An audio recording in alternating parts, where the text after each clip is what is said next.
Namun setelah itu mereka segera lupa lagi akan kebaikan Tuhan dan berkata, kita akan mati karena kita tidak mempunyai makanan. Bangsa Israel selalu saja lupa akan kebaikan Tuhan ketika mereka sedang menghadapi kesulitan.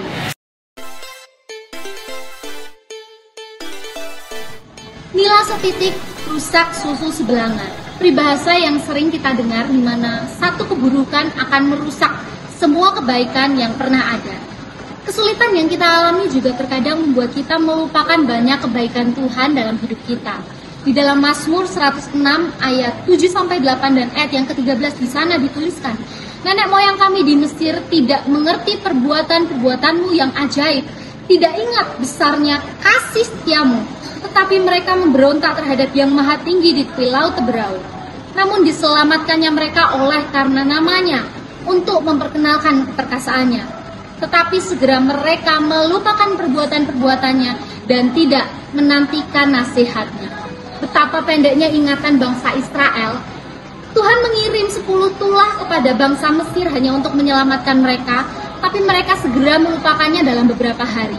Ketika mereka terjepit, mereka ada di tepi laut Teberau, mereka berkata, kita semua akan binasa. Tapi Tuhan tidak berhenti. Tuhan melakukan mujizatnya dengan membelah Laut Merah dan membuat bangsa Israel bisa menyeberangi Laut Teberau di tanah yang kering. Tetapi kemudian sesudah itu bangsa Israel segera lupa dan mereka berkata, kita akan mati kehausan. Tuhan melakukan mujizatnya lagi dengan menyediakan air untuk bangsa Israel. Namun setelah itu mereka segera lupa lagi akan kebaikan Tuhan dan berkata, kita akan mati karena kita tidak mempunyai makanan. Bangsa Israel selalu saja lupakan kebaikan Tuhan ketika mereka sedang menghadapi kesulitan. Ketika kesulitan itu terjadi dalam hidup kita, kita mungkin juga bertindak seperti bangsa Israel yang seolah-olah seperti Tuhan tidak pernah melakukan kebaikan apapun dalam hidup kita.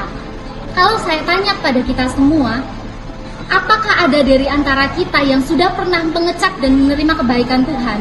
Saya yakin kita orang-orang yang sudah pernah mengalami kebaikan Tuhan pribadi lepas pribadi.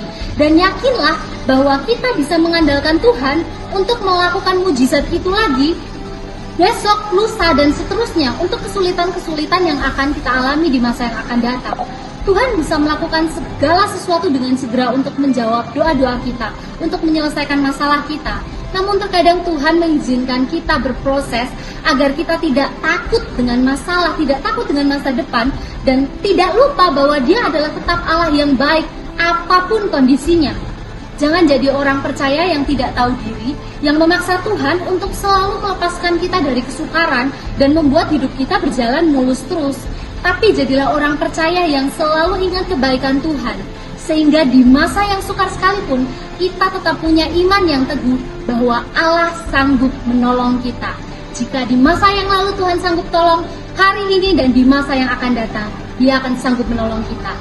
Jangan lupa kebaikan Tuhan. Semangat menjalani hari ini dengan pertolongan Tuhan. Tuhan Yesus memberkati.